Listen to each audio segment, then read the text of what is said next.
All right. So, I'm just going to go around and kind of give some brief introductions of our panel, our wonderful panel. Thank you so much for joining us. I know everyone is super busy. It's the spring and, the weather. Probably want to spend a lot of time. Well, today's a little overcast, but probably yesterday was like the day everyone wanted to be outside. Um, so I'm just going to go in order. So first we have Amanda Rodriguez, the Legislative Director for Jarvis Johnson, State of Texas House Representative, District 139. She's a passionate, collaborative, and humanistic-oriented professional with multiple experiences within nonprofit volunteer organizations that provide equitable assistance to community members. She's an advocate for social, political, and economic and environmental justice, communal empowerment, and advancing diversity and equity within the workplace. She's a recent graduate from Texas State with a BSW. So welcome. We have Carissa Doherty, Director of Policy and Quality at Family Health Services Department at Texas Health and Human Services Commission. She's a licensed clinical social worker and board-approved supervisor. She has over 20 years of clinical and leadership experience in mental health, housing, and public health programs. She joined the Family Health Services Department at the Texas Health and Human Services Commission in 2022 and currently serves as the Director of Policy and Quality in the Family Clinical Services section. We have and also when I shout out your name, if you could kind of like raise your hand or give a little emoji. All right, awesome. We have Marcia Sanchez, Director of Social Services at Hearthstone Nursing and Rehab. She's been in the field for around 28 years and has spent most of her time working in short-term and long-term facilities. She grew up in a small town, put herself through college working full-time and raising a little one. Her hobbies include figure skating, riding four-wheeler on her farm, spending time in the garden, and spending time with family. And she's graduate of SFASU. And she also loves to mentor MSW interns. So she'll talk a little bit about that. Later, we have Sarah Nellis, Director of Early Intervention for Unbound Now Austin. She is an LMSW from Waco, Texas, and currently resides in Austin area. She's serves the Waco community since 2006 in various roles. She's worked with families in foster care through Department of Family Protective Services and has served as Program Director for Christian Women's Job Corps of McLennan County. Also have served on the steering committee for the Heart of Texas Human Trafficking Coalition.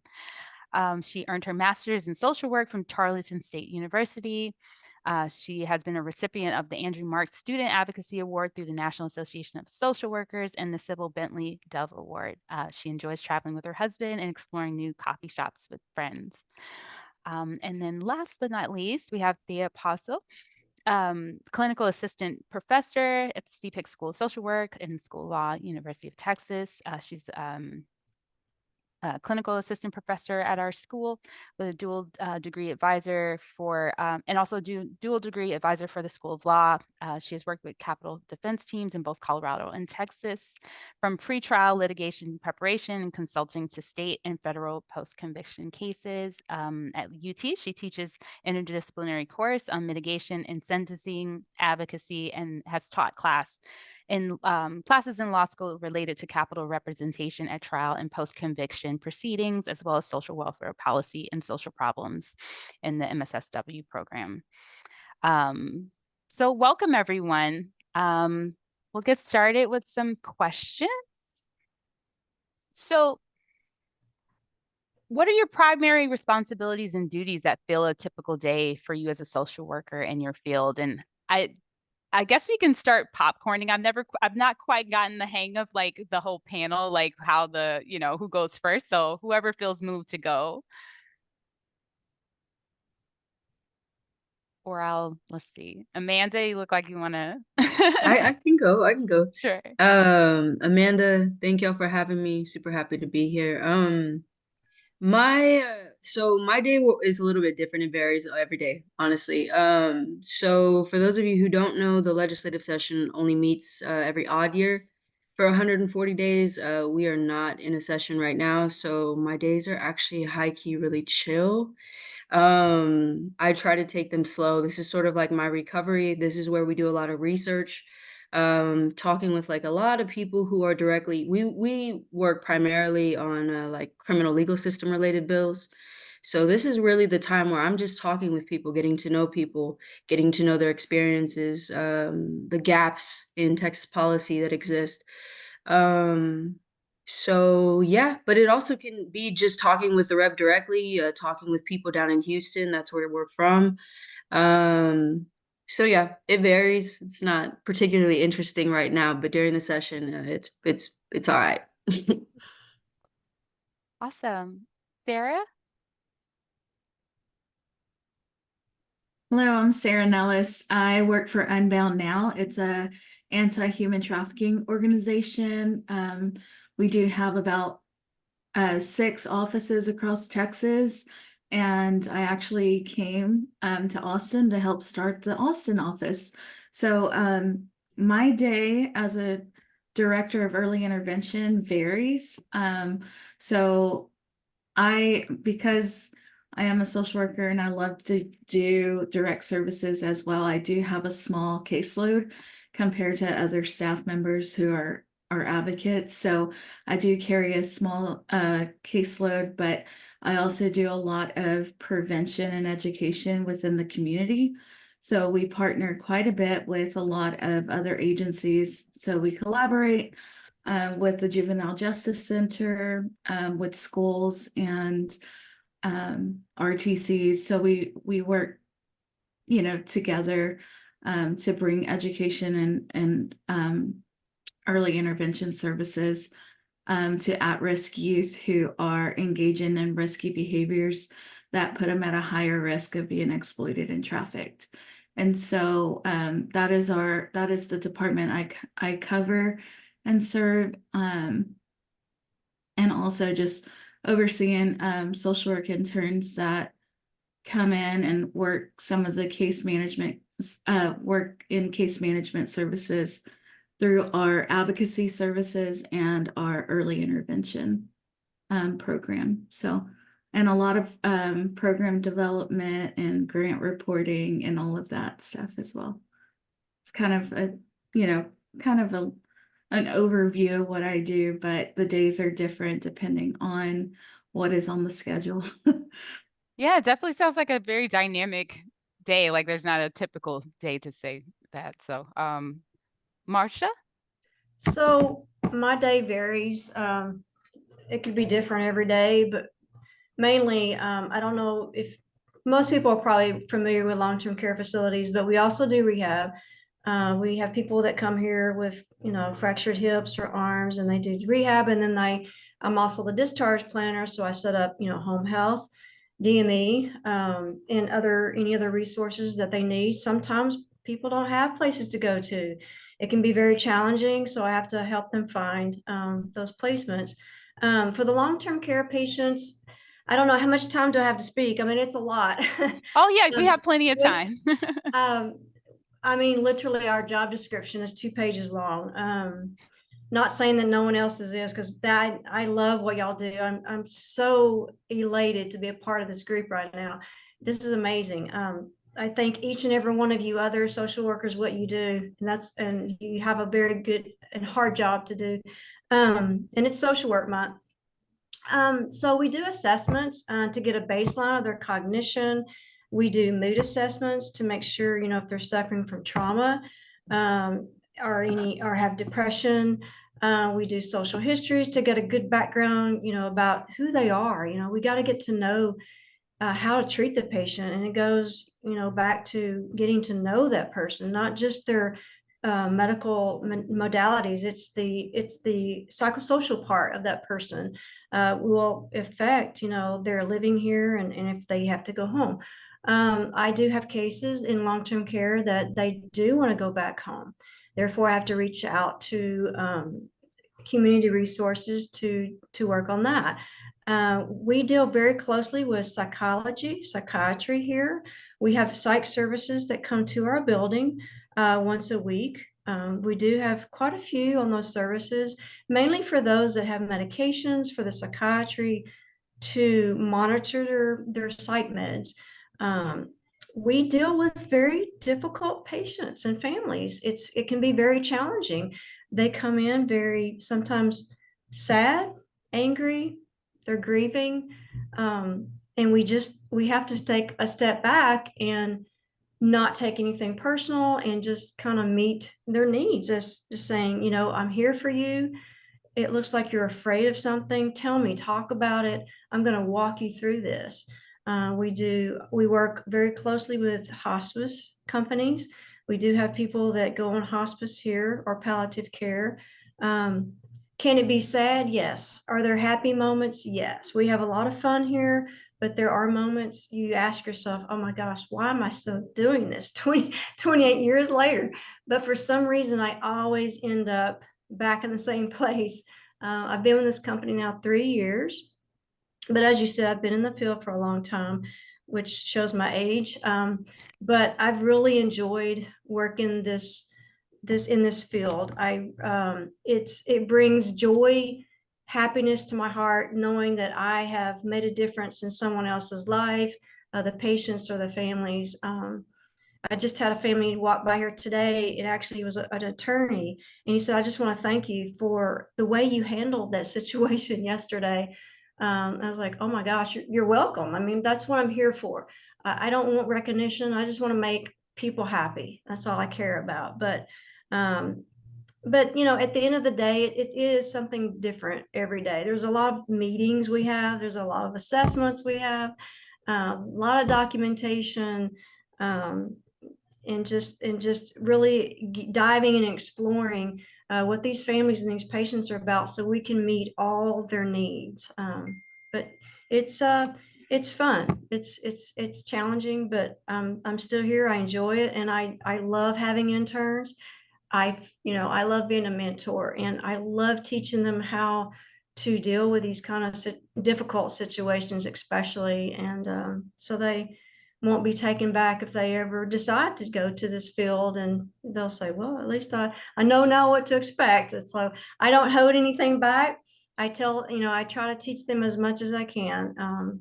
But that's, I guess at the end of the day, it's a lot of discharge planning, but you're also at the same time dealing with long-term care patients is what they need, you know, their vision, their hearing, their dental, their psych services. I love it. Thank you, Marcia. Mhm. Thea? Hi, everybody. Thanks for inviting me, Erin. I'm really glad to be here. And I have to apologize in advance. I have to jump off a little bit early to go teach class. But it's funny to see Amanda on this call. I think one thing that she does is field annoying phone calls from advocates like me who want representatives to sign on to their causes. So it's good to see you, Amanda, too. I'm here to talk about what it's like for social workers in the more forensic or defense-based sphere. So I am an attorney, actually, despite all appearances. And I work on behalf of people who are facing the death penalty or sentenced to death. And so our professional guidelines for the specific kind of representation that I do require interdisciplinary teams. And on our teams, we have what's called a mitigation specialist. And that person is often, not always, but often a social worker. So we have a great squad of mitigation specialists, many of whom are UT MSW grads who we work with a lot.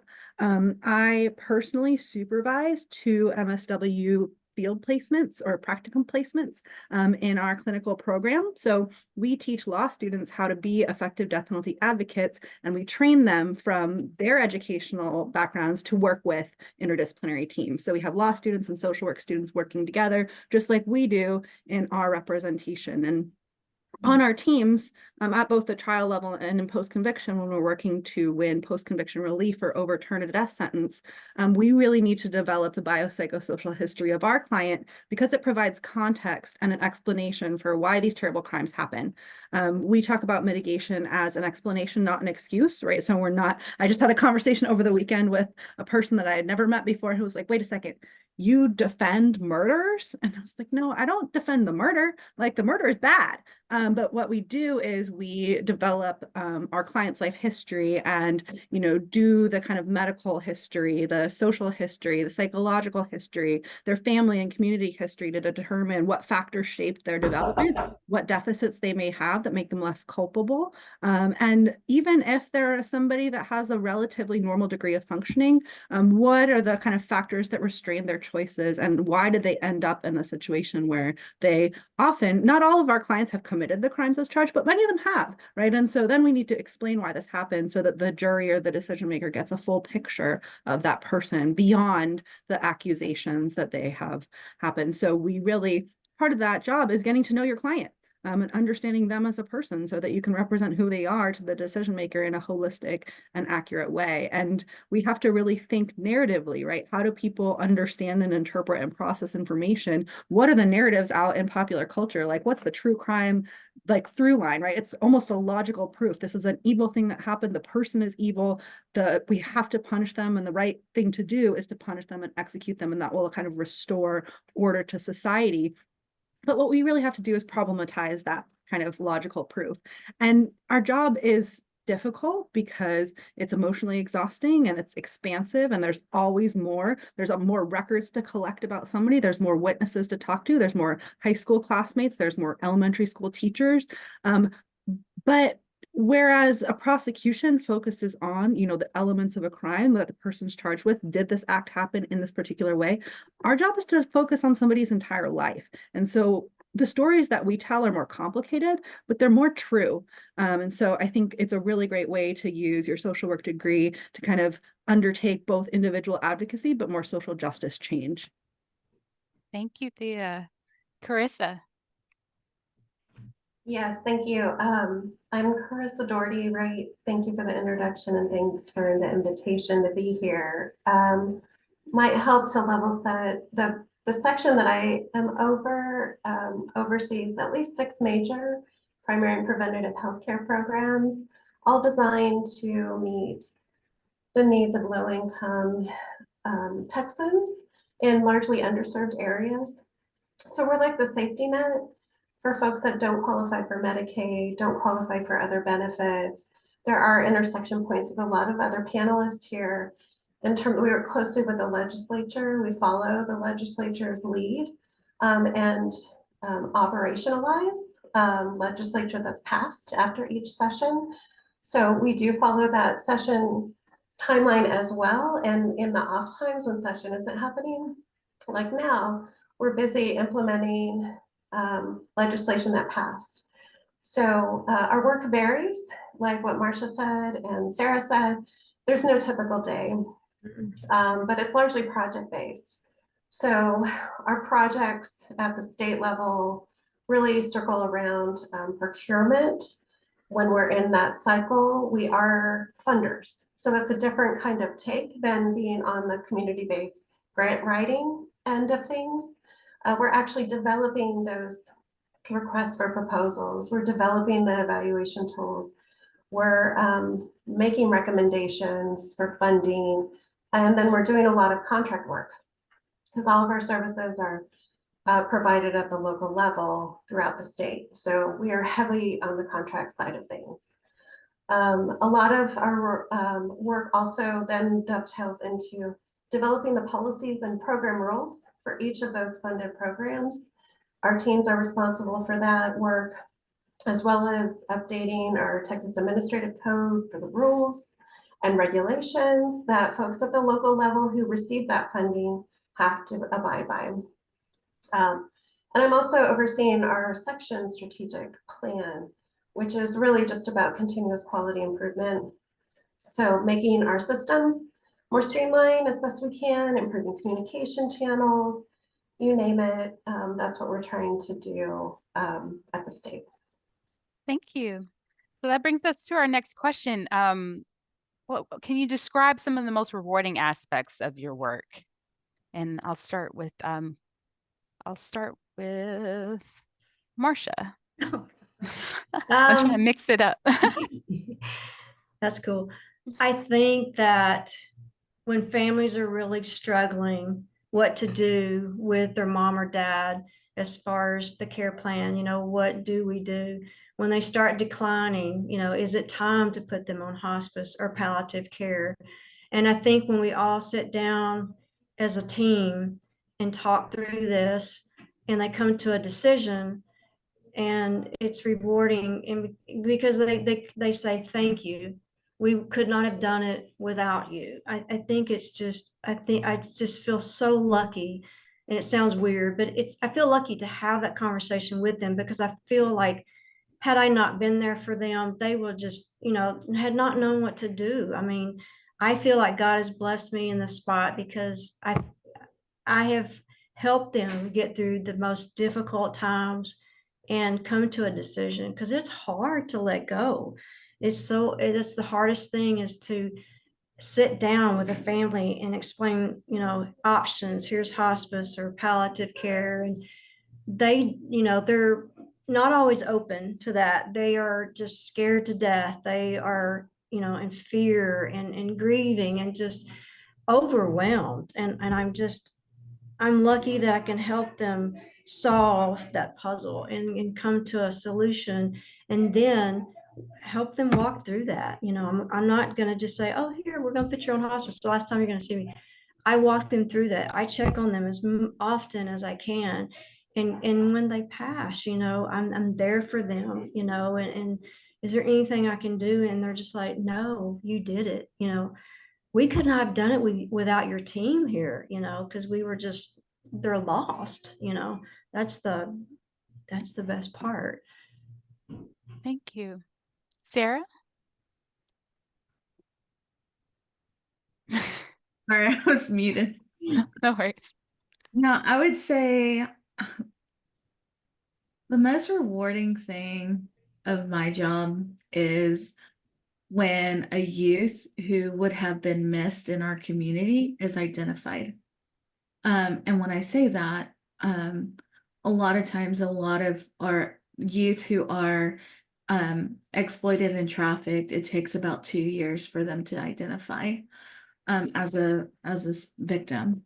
And with our prevention groups and trainings and outreaches, and our collaboration in training professionals in the field that are working with vulnerable populations, I would say it's really key to collaborate with other service providers in the community, and working together to identify youth who would have been missed in the community, and fallen through the cracks. And so a lot of times when we get referrals in, they're afraid, the previous, maybe they were recovered through law enforcement or through the hospital or something like that, some agency, a crisis facility. So they get referred over to us. They might not feel comfortable disclosing everything that they've gone through. And so just being able to build rapport and trust with the client, even with the smallest things, like what's your favorite snack, like getting to know them, getting on their level to build that trust and rapport. And literally every time we do that and create a safe space for them to be able to process and just learn and grow and work on the behaviors that are putting them at a higher risk, a lot of times they'll disclose and we'll have to do another assessment or reevaluate the SEEIT screening, which is the commercially sexually exploited identification tool. So it's a tool to identify if a youth has been exploited or trafficked. And so with our early intervention services, we serve youth who are a possible concern, and our survivor advocacy program serves clear concerns. And a lot of times, whoever's doing the SEEIT, whether they're recovered from the other agency has done it, or our crisis response, maybe they don't feel as comfortable because they're in crisis when they come to us. And so by the time they get into services and we're meeting with them on a regular basis, they start to disclose a lot more info in their story. And actually it puts them, we reevaluate the screening. Sorry, I'm a little nervous, I'm not gonna lie. No, Nervous. we So we Right. see it to just reevaluate where the client is, especially with the new development within their story and disclosure. And a lot of times they do become a clear concern. And so we're able to appropriately get them into the appropriate resources and services. And so that's really huge, because if we didn't take the time to really just listen to their stories, use engagement tools to engage them where they're at, create a trauma-informed environment that's safe, felt safety and emotional safety, just creating safety for them, they would not open up and they would be missed. And so it's really huge to know how to engage clients that are in crises and able to engage them wherever they're at. Even the environment, just being very in tune with what they're needing. Knowing trauma-informed care is huge. And so that's a big win. I would say that's the biggest win, is identifying youth who would have been missed in our community. So thank you, Sarah. Thea? I think depending on the case and the stage of the case and what you're doing, the rewards can be really really powerful, which is good because it is a challenging job and it's stressful. But I think for me, one of the most rewarding parts of the job is forming relationships with your clients and really seeing and recognizing people in ways that maybe they've never been seen before, and just kind of witnessing what they've experienced. Because when I talk about people or talk about this work to people, I really like to stress what I see every day, which is that nobody becomes a defendant in these cases without being a victim first, ever. I've never seen it. And so we have to be able to think about and acknowledge the ways in which every system that we rely on for social services and supports have failed our clients. And then all of a sudden we turn around and we're like, no, it's you, it's your fault. And we are going to blame you solely and individually.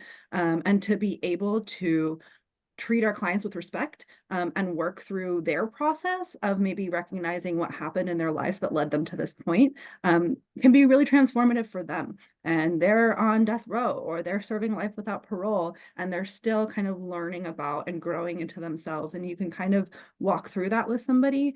And it may not change their circumstances physically, but it can be really transformative for them, and to kind of have these meaningful relationships with people that may really have never had that is really rewarding to me.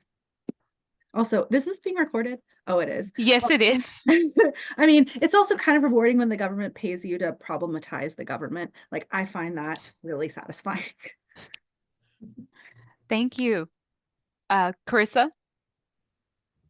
Yeah, I think for me, it's being able to design programs that are implemented across the state, that the reach that you have at the state level is incredible compared to at the local level, right? You've heard from other panelists about the heart touches, right, that you get working with individual folks and families and those smaller systems, but there's just as much reward at the higher ends of the spectrum to see at the macro level what can be done. It requires a sense of creativity. It requires a sense of knowledge base, right? And or willingness to research. What are best practices that we want to implement? What are what are rules and regulations that will keep the client safe or keep the grantee from, falling afoul. So it really is an interesting and fun part of my job. Thank you. Amanda? Um, Not to sound super cynical. I mean, like it was said, I work in Texas politics. And I have for the last 3 years. I think the bio that you read initially, that was from my LinkedIn a long time ago. I thought I really did something with that. But I think I mentioned all that to say, and I think it's already been hinted at. Working in Texas politics, especially for a Democrat, I'm not saying as a Democrat, but for a Democrat, can feel like holding a bucket of water this big in the middle of the ocean and trying to scoop it out. It can be a lot. What progress is made in 1 year, you look at, you kind of do that cost benefit analysis. There's a lot of devastation that happens, so I'm not trying to sound super cynical, but going through all of that, I think it makes it a whole lot easier for me to learn to find the things that I appreciate in it and why I'm still here. And I mean, I think it's already been said for other people, but the forming of relationships. I mean, genuinely, when I first got the job, I was really looking for an opportunity more as an organizer than anything. And through this job, I've met so many phenomenal organizers, so many phenomenal people doing the work, and are very much the reasons why I come back to work every day and keep trying. And I know that sounds cliche, but I mean, truly, like it keeps us doing this work because it takes so much out of us. Um, so yeah, I mean, I can say most recently though is I got to work really closely with the Uvalde families um, during the last legislative session for about 6 months, and some of which I still keep in touch till this day. And nobody tells you when you go get your degree that you're going to be dealing with people who have a really, really huge and unimaginable fresh wound. Um, but I mean, excuse my language, but damn. That's well said. Despite all of it, I have never seen people display so much passion and love and relentlessness. And genuinely, it just gave me such a different fire. It's why I show up every day, even when I don't want to again. And yeah, I wish we didn't have to meet that way. But yeah, those relationships are huge. Thank you. And that kind of segues into the next question of like, what are some of the biggest challenges you all face in your roles? And can you share some examples of like how you overcame that? Let's see, we'll go with Carissa. Sure, for me, it is and continues to be the bureaucracy in my environment that becomes the frustration and challenge. When I know the struggles and have worked in the field, and to be on the inside and see just where those kind of barriers and bottlenecks occur.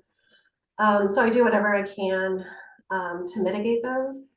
And I feel like it's my job as an insider in this environment to help grease the wheels wherever I can. So I'll take the small wins wherever I can get them, but as long as it speeds things up and makes things more efficient for folks implementing, doing the work at the local level, that's what I'm here for. Thank you. Thea? Well, I mean, there's, I think, different kind of buckets of difficulties. One of them is that we litigate under statutes that are passed by Texas politicians. So the frameworks that we work under are created in ways that make it uniquely difficult for people in Texas to get a fair trial and to get an accurate assessment of their criminal culpability. We have a history here in Texas of refusing to follow Supreme Court decisions. And that's particularly relevant because a lot of the work that we do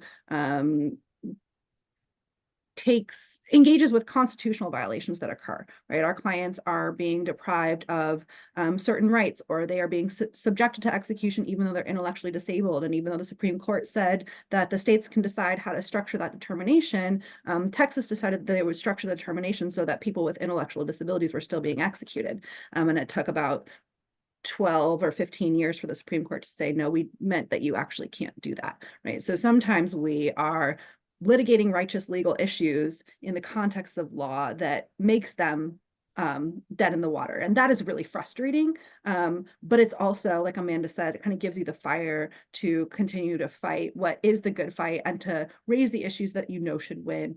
I think it's not...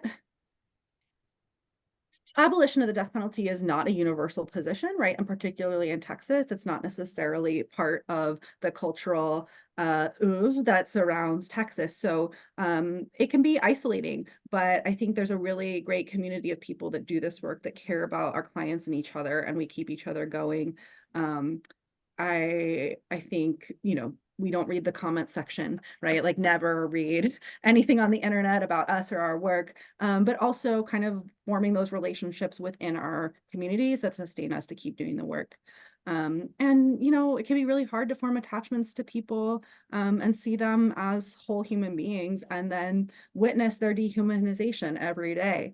Even if you don't ultimately lose a client to execution, the ways that they are treated and talked about and othered is difficult to watch when you care about them. But again, that kind of provides a lot of fire to keep doing the work and keep kind of telling the truth stories that we are unearthing. Thank you. Sarah?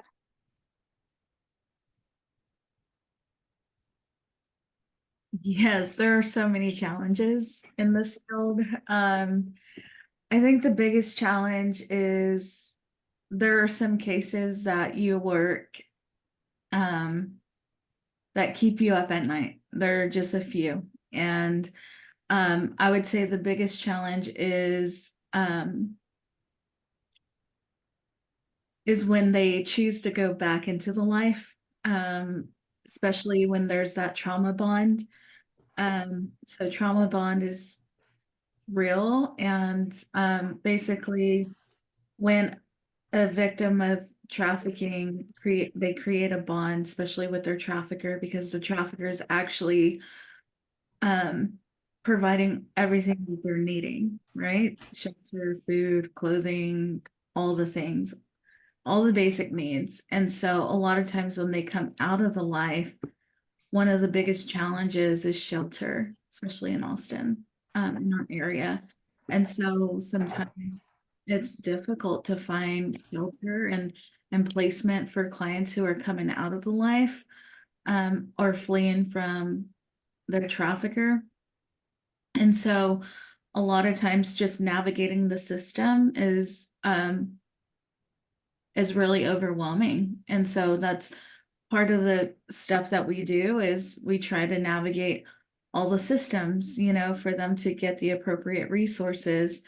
And sometimes it takes a long time to get in and to get the resources that are needed. And there are times that they get really frustrated and they're like, it's easier to just be pimped out and I'm just going to go back. And so they go back into the life with their trafficker, just because a lot of times it's easier because their needs are being met than having to navigate the systems and everything that they have to go through. And so that is probably the challenging part of the work that we do,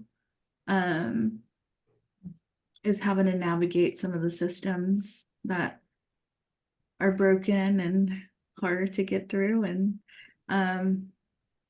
some of the resources that are pretty limited and small. And so I would say those are the biggest challenges that we see in our field. Thank you. Mhm. Amanda? Well, I think Thea put it really great earlier, the feeling of isolation. I mean, so I have to preface it with saying these are my thoughts and not the thoughts of my boss, but even that little sentence having to say that, it's almost like ingrained in your head because there's almost this belief for legislative staffers, anybody working under a rep or a senator or whomever, that who you are out here is your beliefs, and who you are in there, you are a direct reflection of their beliefs. But that's never been who I've been. And my boss is cool with that. But I think, and I say that to say, I am an abolitionist working in the belly of the beast in Texas, right? Like, I mean, our criminal legal systems, our jails look like the way they do, our prisons look like the way they do. That can be a very isolating thing. In addition to that, I think because there are so many intersections with what I do in my own personal life, there is no separation. So quite frankly, if I had to be absolutely honest, typically after every legislative session, I get in the car, I go to the beach, and I just stay there for about 2 to 3 days and just cry because it's so much. And oftentimes, because it happens so quickly and it's so much, you get sort of desensitized and you just get in that survival mode. And you don't realize all the stuff that you're mentally like dealing with and coping through. And I just want to give like one specific example, not to take too much time, but um, I always like to talk to people when they ask me what do I do. I never really talk about the nuances of, you just kind of lose people. And instead I like to give them just this example. So my boss, and I'm not saying everybody, every member works this way, but he trusts me a lot, and trusts my opinion and trusts me to be in meetings with people, such as the director of the prisons, the TDCJ, Texas Department of Criminal Justice. I have to sit down with that man all of the time, despite having my uncle sit in a cell, in a solitary cell, for 23 hours a day, sometimes 24 hours a day, and feeling so close to change. You know, everybody talks about a seat at the table. Well, I'm there. I feel like I'm there, right? And I still feel incredibly helpless. And it's a really mental conundrum sometimes, knowing that sure, this man isn't directly responsible for my uncle's incarceration, but it's just like, you know, you want to be able to say, hey, can I take him home? Can you give him back to me? And so yeah, there's a lot of challenges, but I think when you're and I'm not saying I'm the most aware person, but when you read and you really understand how these systems work, and not just because you've read, but because you've lived them, it can be very difficult working in the midst of them. And still feeling that fire, but we keep going. So yeah. Thank you. Marcia? Well, mine doesn't sound so bad now. Wow. You know, it's the hardest, one of the hardest things is not, I think at some point, sometimes you get to feeling hopelessness, even yourself, because if you can't find placement, or for example, I had a lady who was alert and oriented. She wanted to go back home, but she was so unsafe. She had no friends, no family. She couldn't afford to live in the nursing home because she couldn't apply for Medicaid because she had no dementia, but she had no money. That's where it gets really frustrating. I think the senior population is so, it's so, we're all going to get old. We're all going to age. You can't escape age. And I think they're just so important to us that I don't want them to be forgotten, and not saying they are. I just don't want them to be forgotten. I grew up with my grandparents, and that's one reason why I got in this field, because we were so close. But it's when you can't control the situation, and that person's kind of like what Amanda and Sarah and Thea said. You cannot control that situation, and where they're going to go, you just have to say, okay. I mean, I still have to notify, a state agency that they're unsafe, because it could be liability. But at some point your hands are tied. But you have to realize you've done the best you can. You did your job. It's, you just have to say, okay, you're right. You have a right to go home and live alone and not take care of yourself. That's hard, to watch them leave go out the door and say, oh, good luck. And sometimes they return. Sometimes they don't. Sometimes they pass. And that's just so hard to swallow. But you just have to always tell yourself, remember, you did your best. You did what you were supposed to do, and that's all you could do. Thank you. Thank you all for sharing those. Those are like really, powerful examples and just kind of like being really real about what the challenges are. So, how do you all navigate the demands, as you mentioned, the emotional, physical, and mental demands associated with your role? And how do you find that balance of like work life? Like, where do you find your joy outside of outside of your role? Thea.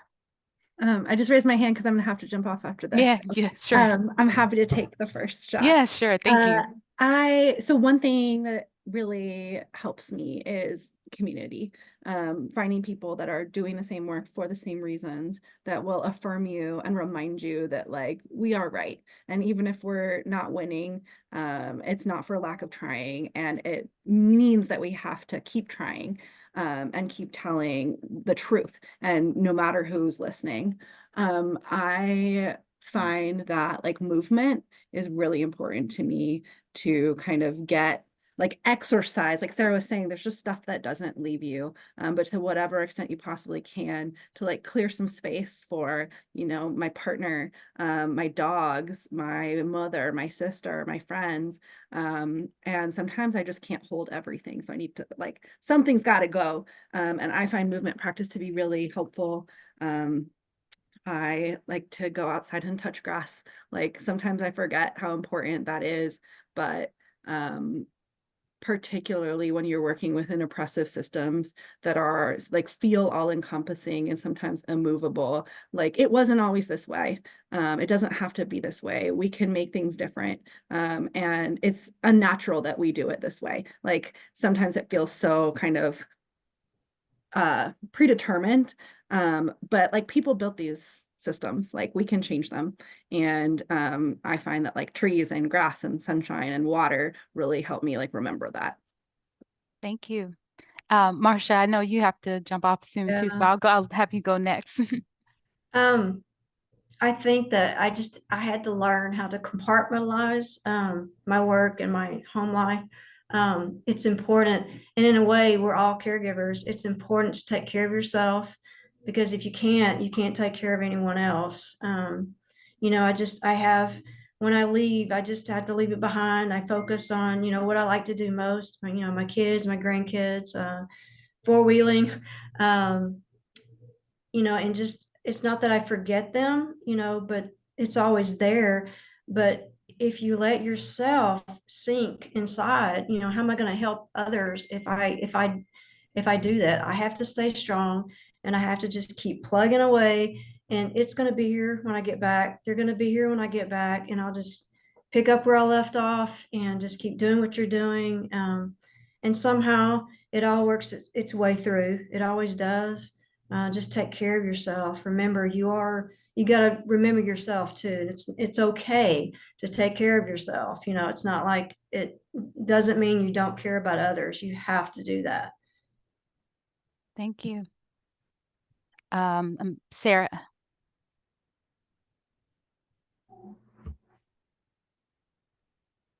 So one of the things that I do is I've learned how to compartmentalize my life a little bit more, so that work stays at work and personal home stays at home. I also go to therapy. That is like huge for me, just because of the nature of the work that I do. Sometimes it can cause secondary trauma. And so for me to be in this field and to stay healthy, and to stay present is, I have to go and make sure that I am healthy emotionally and mentally, so that I can continue to provide best care and work in this field. And so I am unashamed of going to therapy and having my time to do that, and prioritizing self-care is huge, huge. And so even when seasons are harder than others, I have to find joy in the small things in life, just because like when suffering happens or things are going on, a lot of times we tend to just kind of go straight to the negative, but honestly, you can find joy even in the hard seasons. And that's even with the smallest things that bring you joy, and really prioritizing, those times to really do what you enjoy. So if it's painting, go paint. And so I do supervise two social work interns from UT, and I have them do 1 hour a week of self-care minimum. That's part, they can count that hour. I just want them to get in the practice of doing that, because that is a huge vital part in this profession, is self-care. And if you can practice self-care in the busyness of life, like go ahead and adopt it, into your routine. And so that's become a norm. Now there are some weeks it's busier than others, but I do have to prioritize that self-care, because if I'm not being cared for and I'm not taking care of myself, then I'm not going to be my best. Or I'm not going to give the best version of myself. And in this field, you're working with vulnerable populations and they need your best. And so, and then also another thing that keeps me going is knowing my why. And so at the beginning of the semester, I had the interns write down what is their why. Why are they doing what they do? Like, why are they pursuing their degree in social work? So it's kind of like one of those things where you have to remember your why behind it. And so when you have that why and you have that purpose and you find purpose in this work, it helps you drive it and go for the long haul. And so that's kind of where that piece has really, sustained me over the years. Thank you, Sarah. Amanda? To be honest, I'm still figuring it out. I think I'll be forever learning how to so-called take care of myself. I see myself always doing some sort of work around the struggle and resistance and all of those things. And so I think, yeah, I'm gonna forever be probably forever picking up hobbies. Right now mine's piano and gardening. So I'm trying to have something, where I can really get my mind off of everything as much as I can. But I think one of the things honestly, I think this job sort of, after my first session, one of the things I've tried to do is feel unapologetically okay with resting. I am not in my hustle and grind culture. I am not in my era where I am working harder than necessary. Because like Marcia said earlier, the work will always be there. The emails will always keep coming. Sometimes I like to think, damn, I really went to go get a 4-year degree and got in debt to check emails as a profession. Quite That's real. like genuinely, So like true. that's, like that's what I went to go do. So yeah, I mean, people can wait. And I used to, even coming out of college, one of the biggest things I remember even doing field is, okay, you got to do this and you got to get this done and you got to get this done. And we are not that as people. That's not how we operate. When I have interns, for example, and I know it's National Social Work Month and, we're supposed to be ethical, but ethically speaking, I think some of the field requirements like do not understand that people, number one, if you can get a 4-year degree and not have to work simultaneously, wow. But I had to work, and there's not a lot of room and space for people who are doing things like that.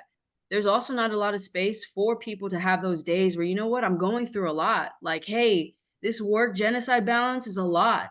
Hey, I have to like be aware of all these things. It can be a lot. And so, yeah, I'm in this space right now where I am leaning so heavily on people in my life that are so wonderful, like my friends, my family, my loved ones. Because yes, self-care is great, but I'll be honest, there's some days where, getting out of the bed is hard, and you do have to rely on community care. And also, I mean, antidepressants do help as well. So yeah, that's kind of mine. And I think, we're forever learning how to be good and easy on ourselves. And unfortunately, I mean, we are not a society that promotes that by any means necessary. We are a society that promotes hustle and grind, keep going and going and going and going. But I look at my elders, I look at my mother, and I don't want that for my life. I don't want to be working and doing things and struggling for the rest of my life. I don't want that just as much as I don't want that for her. So really teaching myself to be okay with, hey, it can wait and you can rest. So Thank you. Thank you. Yeah, I think it's, I think it's important also for students to know that like it is a work in progress. It's like finding like what that balance is like an ongoing practice. And yeah, I love that you put it that way. Carissa. Yeah, I can relate and have a longer maybe history of working in the field. So know that it's a lifelong struggle to strike that balance between work and home and wellness. And so as I stepped into more and more higher leadership positions, I was very cognizant of the fact that now I turn around and I'm supporting teams of people who are doing this work at the local and the macro level. And what is my responsibility and how can I help promote it, support it? If the larger agency culture that I work in doesn't support it, what can I do to mitigate some of that? But I've also recently gone through physical therapy and realized in the exercises that I've been asked to do, one of which was to stand on a board and balance. And I was like, I'm never going to reach this equilibrium. Like that's a pipe dream. But can I be okay with being heavy on work when I need to and let it go when I need to focus on my family, friends, home?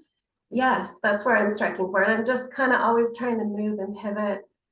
And self-care, kind of taking breaks, eating healthy, exercising, all those things really do matter. And I've leaned in heavily with exercise before. I've leaned in heavily with other things, hobbies, and they change over time. So just being flexible and open to adapting throughout your career is really, really important. And right now, a lot of us, I'm lucky to be working on a fully remote team past the pandemic, but it also has its challenges and benefits, one of which is the isolation that can happen. So making cognizant efforts to force myself to reach out to folks so I don't feel like I'm missing out on those connections. But it's also a relief in that I can kind of disconnect in an easier way than I could when I was in the office. And I need to remind myself to take more breaks. And the minute I do, I'm like, oh, this is okay. Why am I stressing about this, right? It's just the perspective taking that can happen when you do that for yourself. Thank you. So I just was trying to type that like Marcia had a work meeting to attend to, so she had to jump off. But I think I'll kind of wrap up with this last question of can you all share an example that illustrates the impact social work can have on individuals and communities? I think you all have kind of touched on it, but if like more specific examples, go with Sarah. Okay, okay. Sorry, I keep forgetting the mute was on. Yeah, so specific examples. So one of the things that I do with with the role I'm in is we work really closely with the governor's office, specifically the child sex trafficking team. And so we do foster a lot of the relationship with them, and just like making sure we are connecting with them and advocating for our clients and the clients that we serve. And so that's been really encouraging. To be able to have those meetings with the governor's office and on a more macro level and meso level, it's empowering and encouraging. And I think for me that just hits home just because I'm actually a survivor of child sex trafficking. And so to do something that I'm passionate about and find value in and being a voice in this sphere, of something that I'm passionate about is really empowering, and seeing change and resources being released for clients that we are serving. And also working with task force in the community and collaborating. What are best practices? What are we doing? How are we collaborating so that these kiddos are not getting missed in our community? And so it's really encouraging to be able to advocate on those levels for clients' needs, and also just seeing just wrapped around services with other providers and collaborating together, and just really restoring the dignity of our clients that we serve. And then I'll share just kind of more of on a individual level, like a smaller level. So like an example, just like even working with individuals and how it impacts the community that they're in or in their environment. Working with a client, we were working for a while and addressing a lot of the risky behavior she was engaging in. And basically, she had a lot of hard times in school, just was struggling with just wanting to be at school because it was a new school for her. And so anyhow, working through a lot of the skipping school and all the things we worked through. She ended up becoming a tutor in her class. And so she was able to help other kids that were actually struggling in her classroom. And so they were able, so it's just like even the little things like that have a big impact on other peers. And she became friends with a lot of the people she was helping. And so she started like enjoying school and finding purpose in it. And so even on a smaller level, we see those little changes and impact that has on individuals and community. So, we're Thank you. Carissa? Sure, I have two short ones. A recent one was through the last legislative session, we received funding for women's health mobile health units, and I got to be responsible for leading the team to develop that procurement. And we got feedback from stakeholders that it was really well written, really understood, took into consideration all the things that needed to be funded, as well as implemented, as a part of that thing. And that was so gratifying. One, you don't hear that kind of feedback, but two, to meet the needs of the stakeholders ahead of time and not have to do cleanup after is what I'm really looking forward to. And then the second one is really a client-based one. Our breast and cervical cancer services program is funded by the federal government. We have Connection. Our providers are the only ones that get to refer to a Medicaid for breast and cervical cancer program, which is another treatment program. So our federally funded program provides funding for screening and diagnostic services, but not treatment. But we can connect women who are screened as positive to get linked to that care if they qualify. And we hear periodically from our grantees when clients go back to the clinics and thank them for basically saving their lives. And so, I mean, those are those are rare occurrences because we're such at a higher level. But when you hear it, it's just like another reminder that yes, I'm doing very macro level work, but at the end of the day, it is impacting thousands, hundreds of thousands of lives. Thank you. And Amanda. Um, let's see. So I guess in my job, there's not a ton of social workers in the building. A lot of the people who work in the Capitol are political science majors, lawyers, business and economics, so on and so forth. And so I think when a lot of people hear, "Oh, you got your degree in social work," sometimes it's said with a little, it's to be demeaning, like as if it's not enough, or the reaction is, "Oh, so you're like a CPS worker." Those are typically the two. Um, but I like to think that I was a social worker before I ever got a title.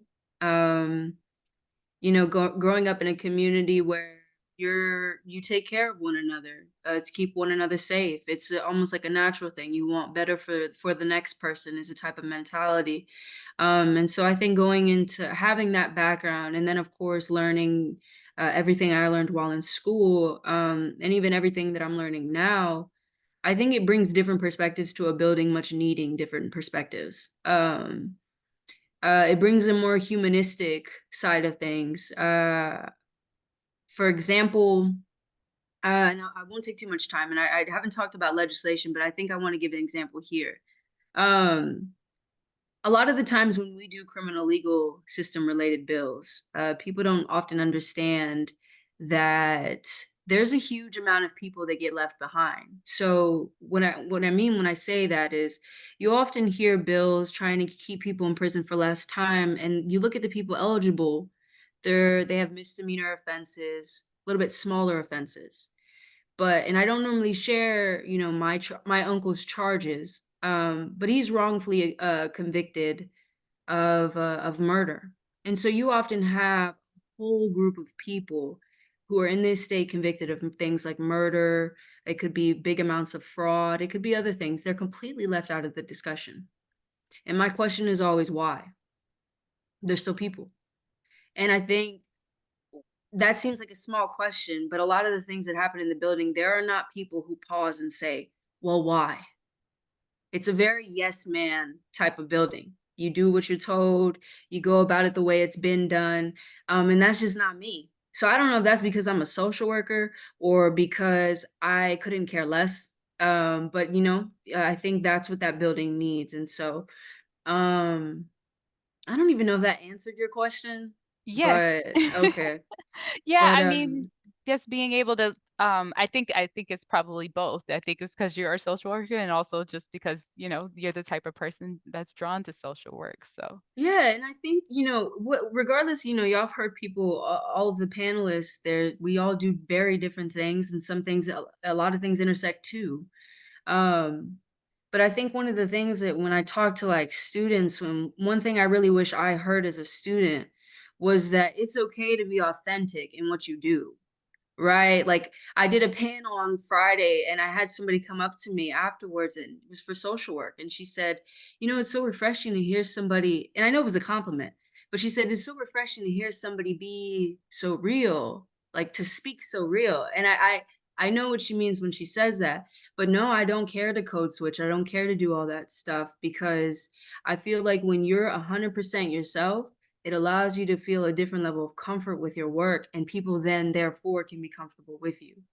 um and in buildings like that, sometimes it's very difficult for people to feel comfortable in, whether it be just because it's a fancy building or there's a lot of people in suits or a lot of language you hear that you don't know what it's you're talking what it means, but they're just people. We're all just people. So yeah, authenticity. thank you so much to leave off with that note.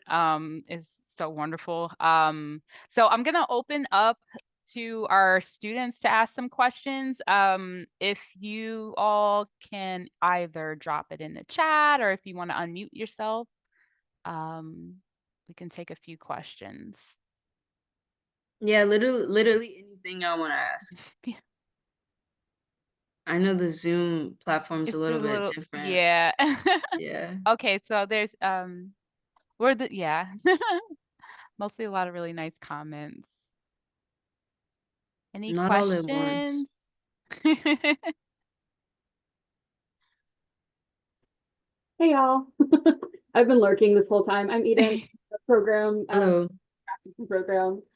I know a lot of the students that may be watching this video or here now are either about to graduate or they're about to go into practicum. And I know they're doing things like revising resumes and things like that. What are some experiences that you would like to see if maybe you were hiring or you were interviewing for an internship or things like that? What are some experiences you think they would be able to stress and put on their resumes and cover letters and things like that that would be fitting for your field? Mm. Was this for somebody like in a specific field? Anyone. Anyone who wants to answer. I can start. I am a hiring manager and have been for a while. I think it's really important to focus not only on the actual skills that you have related, one, read the job posting, and make sure that your resume is tailored to the best that it can to meet the essential job functions listed in the job. That's what's going to get the hiring manager's attention. That's what they're looking for. But also pay attention to highlighting where you may not have done a specific thing related to it, but there's some overlap in a project that you worked on, or and highlighting kind of the interpersonal skills that you needed to be successful. Because oftentimes at entry-level positions, you're not going to have all the experience that you have, and that's okay.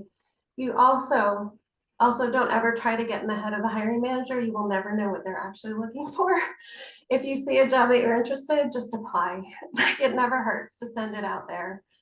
And when you get that interview, make sure that you are highlighting not only like just trying to answer the questions. So sometimes people ramble and they're not listening for what the questions are trying to ask. Just answer the question, and make sure that you're also interviewing them.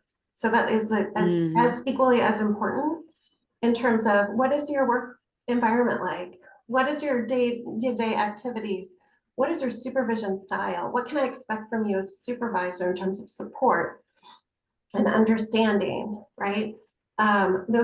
Those are, I always appreciate those questions because that tells me that that person is really interested in not only the work that they're doing, but how they do the work and who they're working with.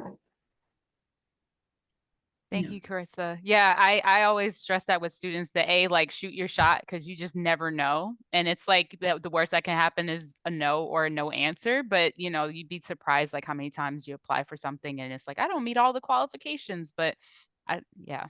Well, I'll say at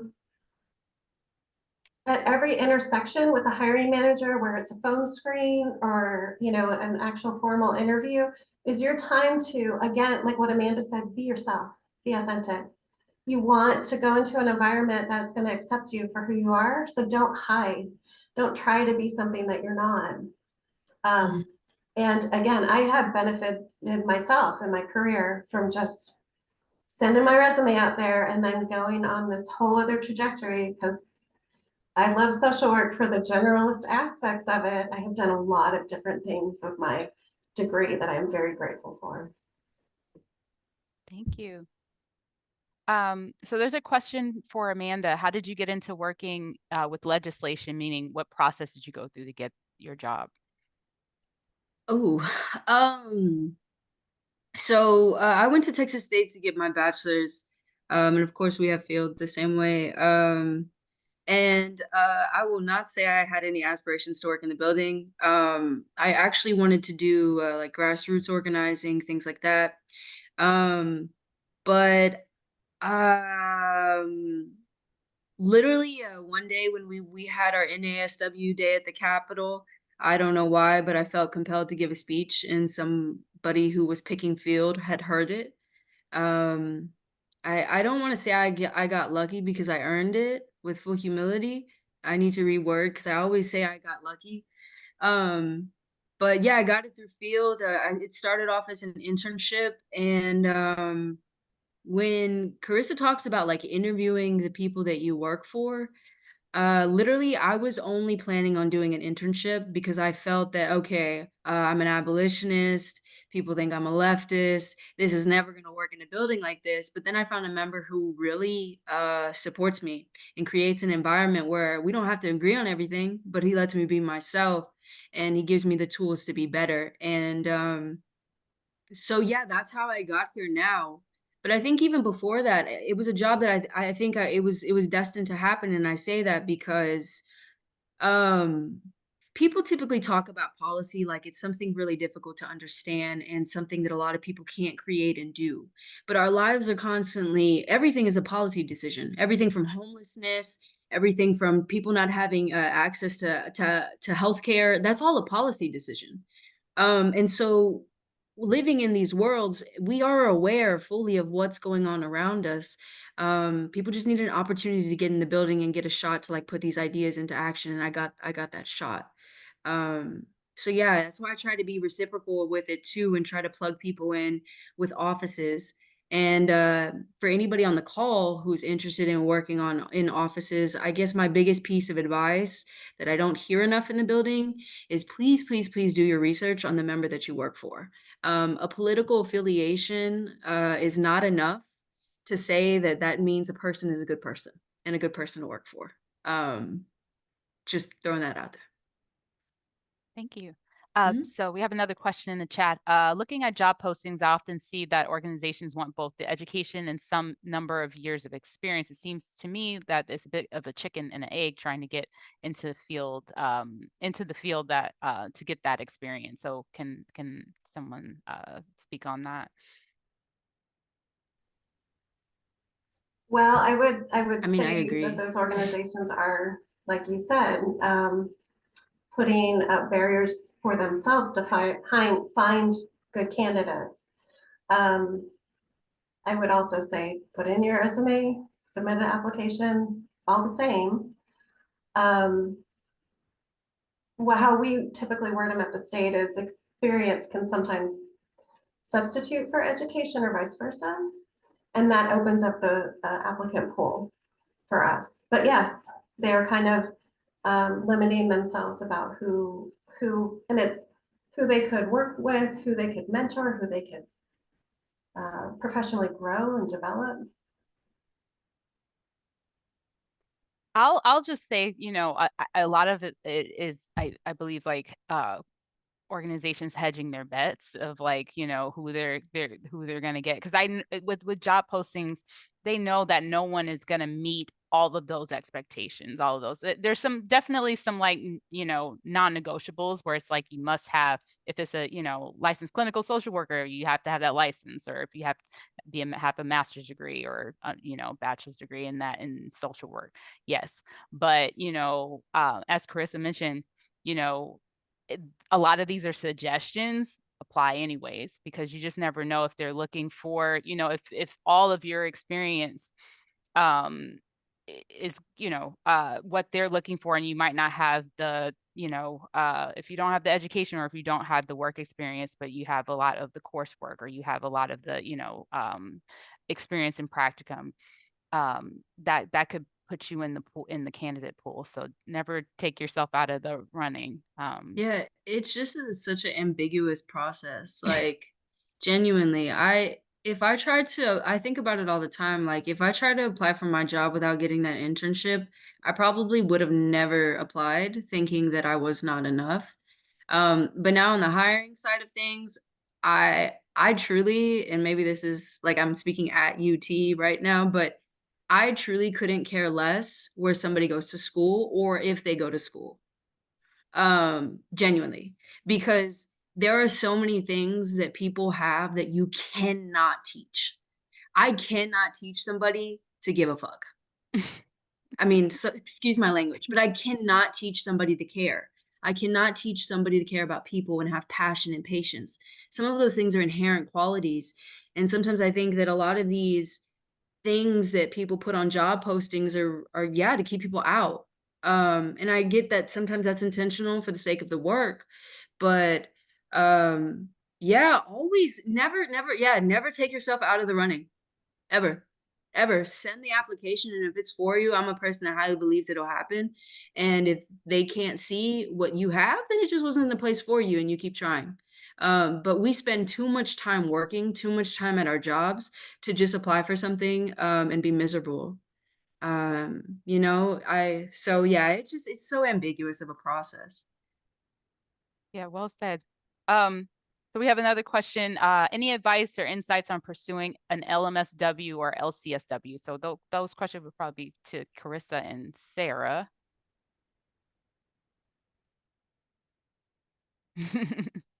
I said, just do it. It just depends if you're wanting to be a clinician and actually provide psychotherapy and diagnosing, then I would definitely take the LCSW route, obviously, but the LMSW, you have to get that first before obtaining the LCSW, which that's what I'm working on now. So those 3,000 hours and supervision, but this is what this is my experience. I'm not going to say it's like everyone should do this, but something that really helped me after I got my bachelor's, I took a year off to get a breather, but I made it a goal and had a date of when I'm going to go back and get my master's and knock it out. So I had a plan. I wanted to have a little bit more experience in the field before going into the master's program so that and I'm glad I did it this way because it worked for me. I needed to get into the workforce, make some money so that I can pay for grad school. But it actually really helped with the perspective of, coming in with a little bit more experience and everything that was taught, like, through grad school, it connected the pieces a lot more.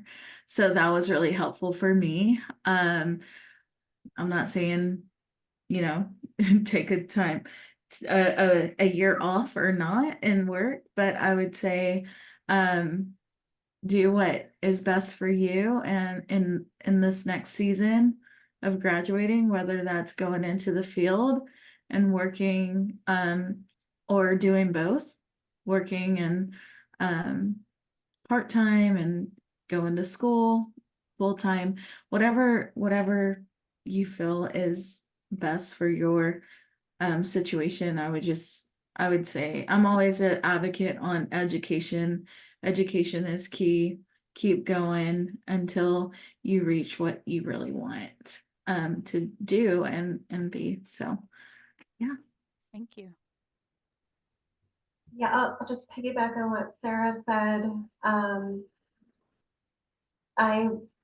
In Texas, right? In order to call yourself a social worker, you need the LMSW. So I prioritized getting it done, taking the test before I worked and graduated, so that I just didn't have to think about it again. But then my life circumstances changed and we uprooted and moved to another state. So then I had the joy of trying to transfer that license and learning what licensure was like in another state, and had as my focus in my master's program, children and family concentration. And I just thought naturally, well, I will work with adolescents, and they were available in day treatment and residential treatment programs. And so that's where I started. And luckily those places where I worked also offered free clinical supervision.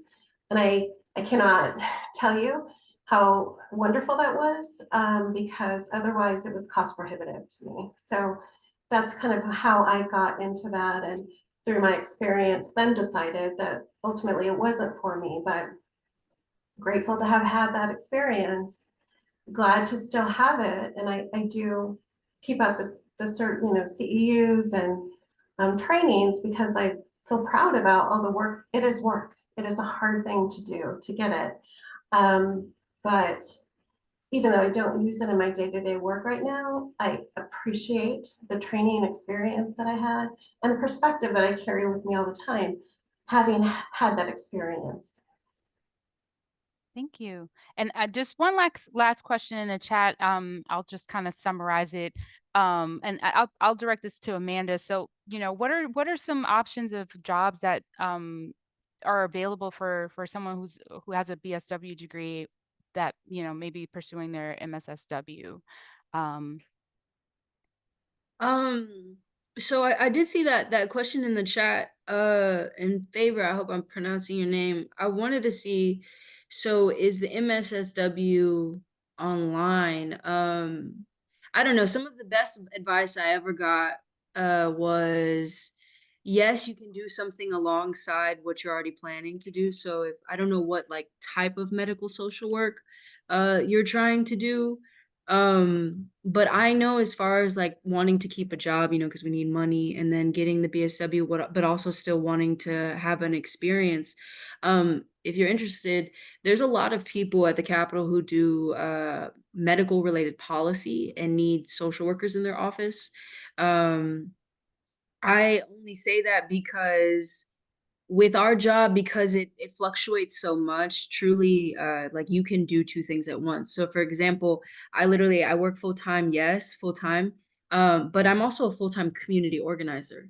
And I do other things that are relevant to my job where they intersect. So it doesn't feel like I'm stagnant in one place. Um, so if you're interested in that realm, I'd be more than happy to kind of see what we can do to plug you in on that. But if not, my sister also is doing what you're interested in, and she ended up working at a hospital and works with some children that way, and she's able to do that part-time. I don't know where if you're out of Austin, but she was able to do that part-time at Dell Children's Hospital, and they paid her pretty well to do that. Oh my So and God. she Sorry. didn't Thank you need so a much. no, it's okay. I'm glad to hear your voice.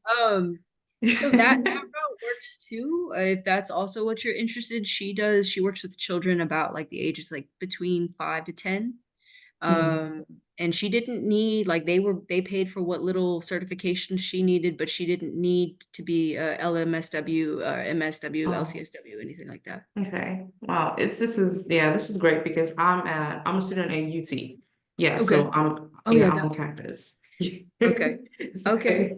Yeah, But thank you maybe so checking much. out that. Yeah, and Yeah. Aaron, I don't know if you're gonna plug our contact information after. Yeah, so what I'll do is I'll I have the sign up list through Eventbrite. So what I'll do is I'll email everyone the thank you email and share whatever contact information you'd like to share with the students. Cool. So yeah, Yeah, keep in touch. we're at time. Yes, I Thank you will. all so much. This has been amazing. Yeah, thank you, Sarah, Amanda, Carissa, and also thank you to Marsha and Theo who had to jump off. Yes, I will write everyone back with contact information so you all can keep in touch with our panelists. Thank you for joining us. This has been such a pleasure. Any last thoughts from our panel? Just super honored to have y'all's attention and time for this moment. You know, for us to come together, it happened for a reason. I believe that. And so I sincerely appreciate y'all's attention, and I'm glad to be doing the work alongside y'all in whatever way and capacity, no matter if we're on different sides of the realm. I know we all care at the end of the day. So yeah, happy to be comrades alongside of y'all. Thank you all. Thank you. Enjoy the rest of your day. The sun is out now, so I hope everyone gets to have at least a few minutes out in the grass. Yeah. All right, take All right. care. Thank Bye. you.